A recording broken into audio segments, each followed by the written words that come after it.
um lado, o mundo está enfrentando um choque energético, a incerteza produzida aí pela guerra no Oriente Médio, e do outro a gente vive um ciclo transformador de investimentos em tecnologia e IA. Para falar um pouco mais sobre essas duas forças que regem o cenário macroeconômico global, a gente tem o prazer de receber aqui no nosso estúdio Marco Castro, CEO da PwC. Obrigada, viu, pela presença por aqui. Uma boa tarde. Um prazer, uma honra estar aqui com vocês. Obrigado. Imagina, Marco, eu queria antes de mais nada entender o quanto que a geopolítica hoje já não é um fator externo à economia. Ela está cada vez mais se fundindo à economia e eu queria saber a sua percepção. Hoje eu acho que o mundo é um mundo completamente diferente daquele que nós fomos criados no passado. Hoje uma decisão que é tomada em Washington, Pequim, Oriente Médio, ela acaba de chegar para a gente por resultado de outras formas. Ela chega pelo preço do petróleo, ela chega pelas restrições que a gente tem na cadeia de suprimentos. Então, é um mundo completamente diferente, é um quebra-cabeça completamente diferente daquele que nos ensinaram no passado. Pois é, e por que na sua avaliação acontece essa mudança? A gente está diante aí de muitas guerras, o que está fazendo com que esse cenário acabe mudando e fazendo com que esse cenário, especificamente da geopolítica, comece a fazer parte da economia? Então, uma das coisas que a gente tem acompanhado e estudado com os nossos clientes nos mercados, a gente saiu de um mundo que buscava uma máxima eficiência para uma busca agora de resiliência.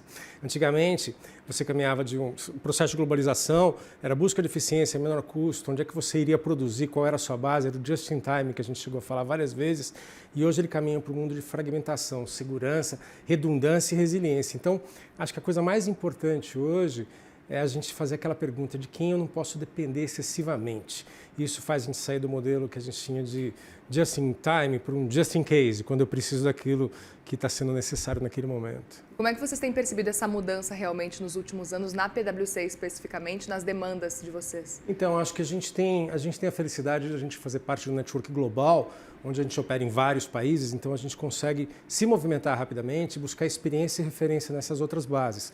Então, para a gente isso tem sido, ao mesmo tempo que é desafiador, você tem que correr atrás rápido da informação, a gente ter essa base, essa experiência que vem de outras localidades nos ajuda muito a posicionar e apoiar os clientes, especialmente aqui no caso, no Brasil, quando eles têm que tomar essa decisão. Mas tem que redirecionar tudo, né? Eu imagino. Tem que redirecionar tudo, tem que remontar tudo.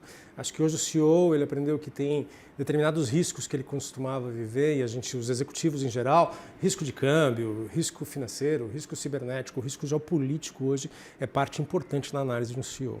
Pois é, e queria entender um pouco sobre essas frentes. Quando a gente olha para a geopolítica como um todo, tem divisão. É guerra no Oriente Médio, são guerras como um todo, mas tem um cenário de inteligência artificial que também é um cenário que precisa ser levado em consideração. Eu queria que você falasse um pouco sobre o quanto que isso tem mudado, o quanto que causa apreensão na avaliação de vocês, todas as novidades e transformações que a IA vem trazendo e o quanto que isso acaba impactando também no cenário econômico. Eu acho que hoje, até por estudos que a gente vê, não só vindo da PwC, mas de vários outros lugares, há um massivo investimento em IA, em infraestrutura tecnológica, e isso está determinando o novo cenário mundial.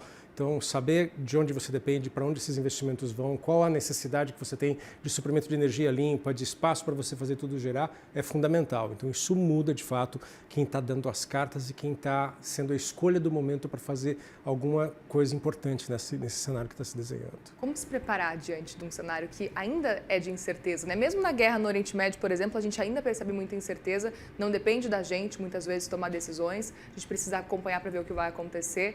É um cenário de incerteza de todos os lados, né? É IA? Será que a gente está diante de um cenário aí de bolha da internet, como aconteceu lá no começo dos anos 2000? E aí tem esse cenário de guerra no Oriente Médio que, como um todo, é só incerteza também.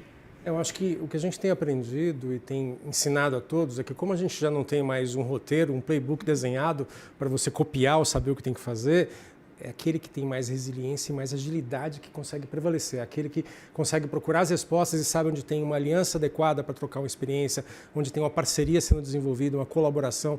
A gente vive um mundo que saiu de fato daqueles estados isolados ou que as pessoas dependiam apenas da sua estrutura, onde você depende agora do tipo de parceria e agilidade que você consegue fazer nesse tabuleiro novo global. E qual o caminho, então, diante desse novo tabuleiro que vocês enxergam agora, diante de tanta incerteza? Que tipo de indicação que vocês dão olhando para esse cenário? Então, muito se fala se o Brasil deveria ou não, se um país como o nosso deveria ou não escolher um lado, estar de um momento, fazer uma parceria definitiva. eu acho que a gente tem que seguir tendo a sagacidade, considerando todo o potencial que o nosso país tem, de não ter uma escolha de lado, mas ser uma opção disponível para vários lados. E a gente ser capaz de criar, através de diplomacia, de toda uma arquitetura que a gente sabe fazer isso muito bem, historicamente a gente sempre soube, a gente poder estar disponível e fazer as alianças necessárias e estar à disposição do mundo. O mundo precisa do Brasil.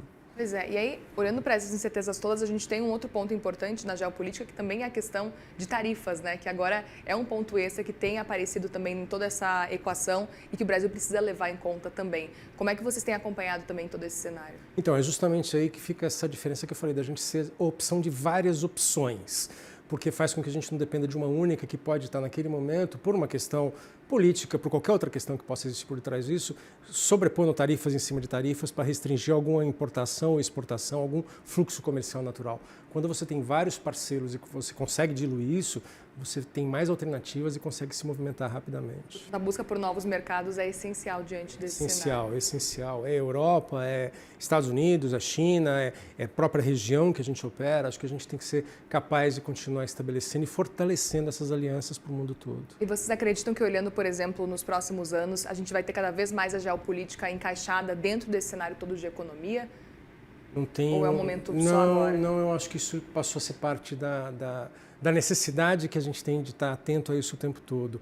Acho que ninguém gostaria, ou ninguém precisa que um CEO se torne um especialista em relações internacionais, mas ele tem que saber que isso é parte da dinâmica e do que ele tem que olhar no quadro de riscos dele. A geopolítica hoje é um tema essencial na discussão e na preparação de qualquer investimento que você for fazer, na qualquer escolha de mercado que você for atuar. Se você não tiver esse domínio, esse conhecimento, a gente corre o risco de não prosperar na forma que a gente desejaria. E quais são os principais desafios que vocês enxergam daqui para frente nesse cenário econômico? Não precisa ser geopolítico, mas se quiser também trazer alguma questão geopolítica. Não, eu acho que o tema geopolítico a gente já falou bastante dele, e ele é um elemento importante, mas acho que a gente saber exatamente a adoção de tecnologia, qual tecnologia adotar, como fazer para essa tecnologia ser a tecnologia que faz a diferença e lembrar, por mais que a gente insista, qualquer tema que a gente trouxer, são pessoas que fazem isso acontecer. Então, você ter certeza de que você está preparando as pessoas que estão à sua disposição, que trabalham contigo, que fazem parte do seu time, você despertar aspectos como inquietação, curiosidade, fazer com que tenha sempre aquele desejo de aprender e explorar as novas oportunidades é fundamental. Pessoas é a chave de tudo nesse novo modelo que a gente está. Muito legal. Marco Castro, CEO da PwC, obrigada mais uma vez pela presença aqui no Fechamento. É uma satisfação estar aqui com vocês. Muito Volte obrigado. mais vezes. Obrigado. Obrigada. Agradeço.